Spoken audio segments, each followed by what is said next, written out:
Even for a 5,000 square feet box, 2 years, you need to start the process. Now, okay, people say, well, that's far too early.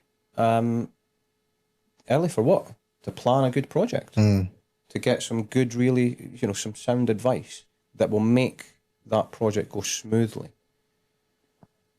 Yeah, okay, you could say, well, it's just moving a load of desks. But you know, and I know, and clients know, everyone knows, in fact, there's far more to it than that.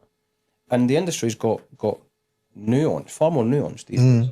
And things take longer. Even appointing an agent will take longer. Going out and looking at spaces will take longer. Negotiating with landlords will take longer. Legals take far longer than anyone thinks. So on and so forth. And you guide all of this? It depends when I'm brought in. So to answer your question, when am I usually brought in? On Too late. average, 6 months too late. Mental. Yeah. Not even joking. And I'm answering a few questions here. So what does that mean for a project manager? It usually means we are chasing our tail and firefighting and panic management from day one, the minute we get appointed. Because there's a ton of stuff that hasn't been done. Loads of due diligence is missed on projects. The budget has not been well considered. It's usually a finger in the air. Often, it's a range from an agent who, with respect to agents, they're not QSs and they're not project managers, or D&B firms. And with respect to D&B firms, they're not PMs, they're not QSs, they're not thinking wider beyond the build, and they're margin driven. Their model is margin driven. And if you kind of explain that to a client, the two bits of advice that you often get, if you're going to get any, is from an agent who's, with respect, not qualified and never run a project in their life, and a D&B firm who's margin driven. Margin driven, yeah. If you were to walk into a CFO or Dragon's Den, they would laugh at you and go, well, why would you listen to those two? Yeah, you need somebody who's impartial to drive this thing. And actually has done projects. So there you go. I've slagged off D&B contractors. Yeah, and I do it on my own podcast weekly, to be fair. But I don't mean it in a really bad way. There's good and bad out there. Well, the point of this is an education piece, right? That is the point. And so, where am I going with that to help your viewers? Start sooner than you think. Yeah. All right. And that's where you get, and this is where I kind of join the dots, what I'm going to call now a project strategist. I want to position myself earlier in the process and at a more senior level. The way I'm describing it now to potential clients is think of me like a project non-exec.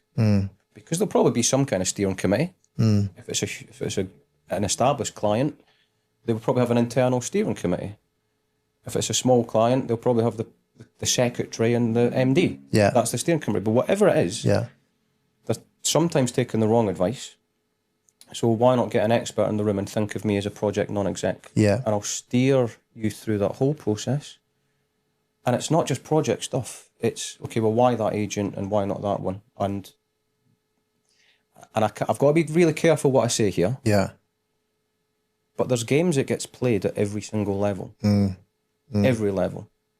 And there's only really two people that will, if we're involved at the right time, can help steer a client away from the games.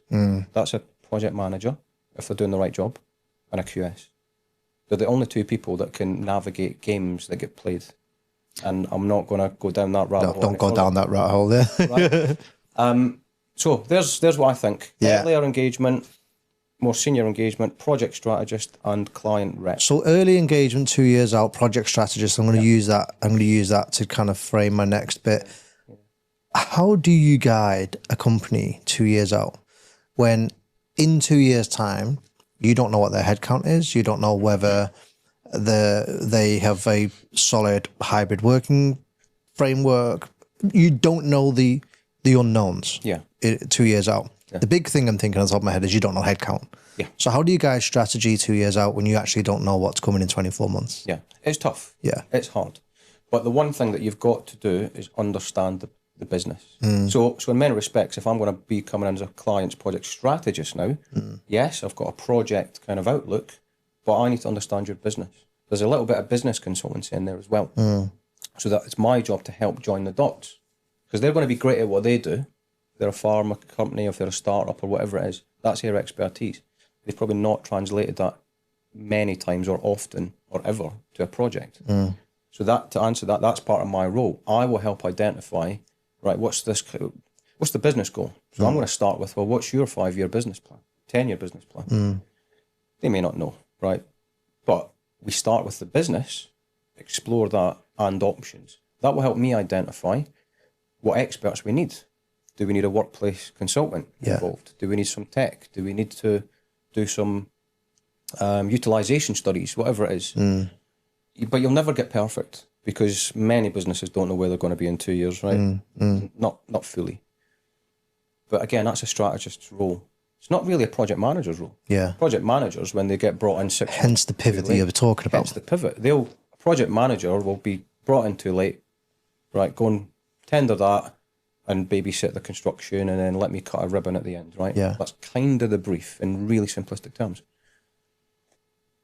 Get somebody in the room 6 months earlier, you're now talking business strategy to shape a project. And that will involve, and under our strategy service line, bringing in workplace consultants, technology consultants, and we'll need to talk about technology at some point.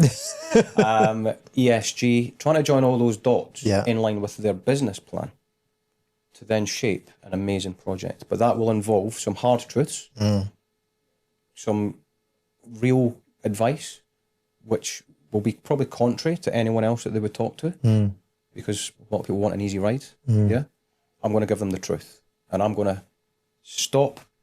I'm changing the world here, Chris. I'm loving it. Stop project overruns. I'm going to stop projects over budget, by just giving the right outlook at the start. Now, people say, well, that was going to cost loads of time and fee. No, actually, my strategy fees will be quite cost effective because I'm basically acting like a non-exec. I'm steering a ship.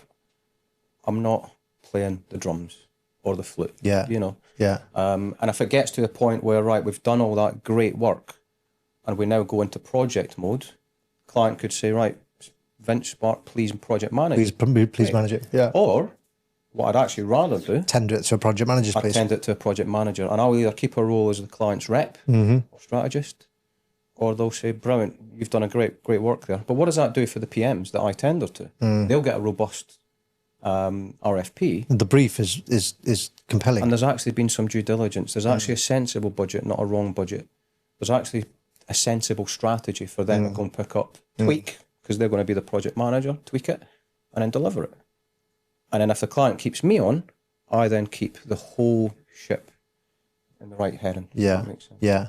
You've spoken a lot about, use the term USP for Spark, right? And I hate these kind of like corporate, pivot, and we've used both of them. You've used pivot and USP. I hate myself every time I say it. But you've spoke about what good looks like. What was bad? Spark exists for a reason, right? Outside of the fact that you had an itch that you needed to scratch. Yeah. What did poor look like?